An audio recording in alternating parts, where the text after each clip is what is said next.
క్రైస్తవ సమాజం మీ ప్రాంతానికి ఇచ్చినటువంటి బహుమానం. వారు చచ్చిపోయారు, 200 చిల్లర సంవత్సరాలు అయిపోయాయి.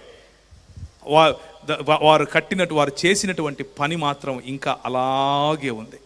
ఈ ప్రాంతాన్ని అన్నపూర్ణగా మలిచారు. ఈ ప్రాంతంలో ఆకలవుతోంది అన్నం పెట్టు అనడానికి అవసరం లేకుండా దేశానికి అన్నం పెట్టే ప్రాంతంగా చేశారు. ఎలా సాధ్యం? 66 పుస్తకాలు ఉన్నటువంటి దేవుని గ్రంథం, దేవుని రాజ్యము అన్నటువంటి ఆలోచన, దేవుని రాజ్యము అన్నటువంటి విశాలమైనటువంటి దృక్పథం. చచ్చిపోతే పరలోకం పోతావా అనే సంకుచితమైన ఆలోచన కాదు. అది ఉంది, అది ఎలాగూ పోతాం, కానీ అది మాత్రమే మన గురి కాదు. నీ రాజ్యం వచ్చునుగాక అన్నది మన గురి.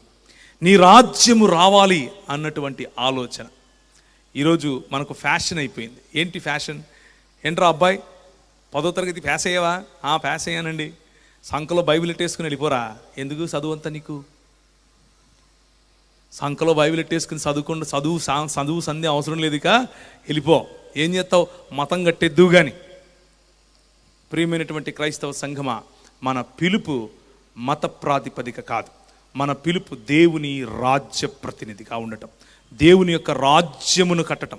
దేవుని యొక్క రాజ్యములో కుల, మత, ప్రాంత, లింగ భేదములు ఉండవు.